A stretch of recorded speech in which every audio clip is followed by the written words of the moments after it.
Big boss Malayalam season 5 ഈ ആഴ്ച എവിഷനിൽ ഇന്നലെ വിഷ്ണു എവിറ്റ് ആയിരിക്കുകയാണ്. ശരിക്കും പറഞ്ഞാൽ ആരും പ്രതീക്ഷിക്കാത്ത ഒരു എവിക്ഷൻ. ഇത് തികച്ചും ഫെയർ ആയ ഒരു എവിക്ഷൻ ആണോ എന്നത് പ്രേക്ഷകർ എല്ലാവരും കൂട്ടമായി ചോദിക്കുന്ന ഒരു കാര്യമാണ്. കാരണം വിഷ്ണുവിനെക്കാളും വീക്കായ അല്ലെങ്കിൽ പ്രേക്ഷക പിന്തുണ തീരെയില്ലാത്ത കണ്ടസ്റ്റൻസ് ഈ ആഴ്ചയിലെ എവിഷൻ ലിസ്റ്റിൽ നിലനിൽക്കുമ്പോൾ എന്ത് അടിസ്ഥാനത്തിലായിരിക്കും വിഷ്ണുവിനെ ബിഗ് ബോസ് പുറത്താക്കിയിരിക്കുക? എന്തായാലും നല്ലൊരു ശതമാനവും പ്രേക്ഷക വോട്ടിന്റെ അടിസ്ഥാനത്തിൽ ആകില്ല.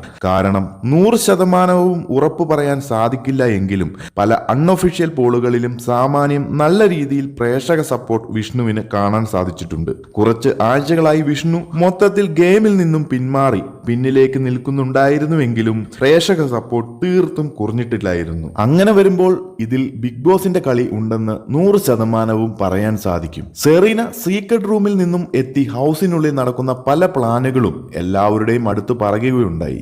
അതിനാൽ തന്നെ അതുവരെ ഉണ്ടായിരുന്ന ധാരണകളും തെറ്റിദ്ധാരണകളും മറ്റു കണ്ടസ്റ്റൻസിനെ കൺഫ്യൂഷൻ ആക്കി. അതുപോലെ തന്നെ വിഷ്ണു അടങ്ങുന്ന അഖിൽമാരാർ ഗ്യാങ്ങിന് കുറച്ചുകൂടി ഓവർ കോൺഫിഡൻസ് കിട്ടുകയും ലാസ്റ്റ് നടന്ന ടിക്കറ്റ് ടു ഫിനാലെ ടാസ്കുകളിൽ ഇവരുടെ താല്പര്യമില്ലായ്മയും ഇതുമൂലം വ്യക്തമായിരുന്നു. തങ്ങൾ എങ്ങനെ പോയാലും പുറത്താകില്ല, പ്രേക്ഷകർ സപ്പോർട്ട് കിട്ടും, തങ്ങളുടെ നല്ല കണ്ടന്റ് ആയിരിക്കും പുറത്തു പോകുന്നത് എന്നിങ്ങനെയുള്ള വിചാരങ്ങൾ. അങ്ങനെയുള്ള ഒരു തോട്ടിനെയാണ് ബിഗ് ബോസ് ഇപ്പോൾ ചുവടോടെ വെട്ടിക്കളഞ്ഞത്.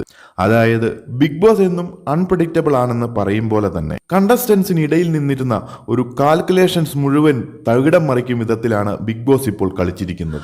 അതായത് മാരാരെ മാറ്റി നിർത്തി വിഷ്ണുവിനെ അല്ലാതെ ആരെ എവിക്ട് ചെയ്താലും ഇത്രയും ഇമ്പാക്റ്റ് ഉണ്ടാകില്ല. മാരാരെ പുറത്താക്കിയാൽ അത് പ്രേക്ഷകരുടെ അടുത്തു നിന്നും നല്ല രീതിയിൽ ചോദ്യം ചെയ്യപ്പെടും. കാരണം അത്ര പ്രേക്ഷക സപ്പോർട്ടുള്ള ഒരാൾ ആണ് അഖിൽമാരാർ. അങ്ങനെ വരുമ്പോൾ പിന്നെ നല്ലൊരു സ്ട്രോങ് പ്ലെയർ, എന്നാൽ കഴിഞ്ഞ ആഴ്ചകളായി പിന്നിലേക്ക് നിൽക്കുന്ന വിഷ്ണുവിനെ ഇരയാക്കുക. അതുമൂലം ബിഗ് ബോസ് അൺപ്രഡിക്റ്റബിൾ ആണെന്നും വരുത്തി തീർക്കാം, അകത്തും പുറത്തും. കണ്ടസ്റ്റൻസിനിടയിൽ ഇപ്പോൾ ആകെ ഒരു കൺഫ്യൂഷൻ ഉണ്ടാകുകയും ചെയ്തു. ബിഗ് ബോസ് സൈഡിൽ നിന്നും ഇങ്ങനെ ഒരു നീക്കം നടത്താൻ പറ്റില്ല എന്ന് പറയാൻ സാധിക്കില്ല. എന്തെന്നാൽ പ്രേക്ഷകരുടെ വോട്ടിങ്ങിലാണ് മത്സരാർത്ഥികൾ എവിറ്റ് ചെയ്യുന്നത് എന്ന് പറയുമ്പോഴും ബിഗ് ബോസിന്റെ നിയമങ്ങൾ പറയുന്നുണ്ട് ഷോയുടെ മുന്നോട്ടുള്ള പോക്കിനനുസരിച്ച് ചില പുറത്താക്കലുകൾ അവരുടെ സൈഡിൽ നിന്നും ഉണ്ടായേക്കാം എന്നത് അതിനുള്ള വ്യക്തമായ കാരണങ്ങളും ഉണ്ടാവും. എന്തായാലും നിലവിൽ കളിച്ചത് ബിഗ് ബോസ് തന്നെയെന്ന് നിസ്സംശയം പറയാം.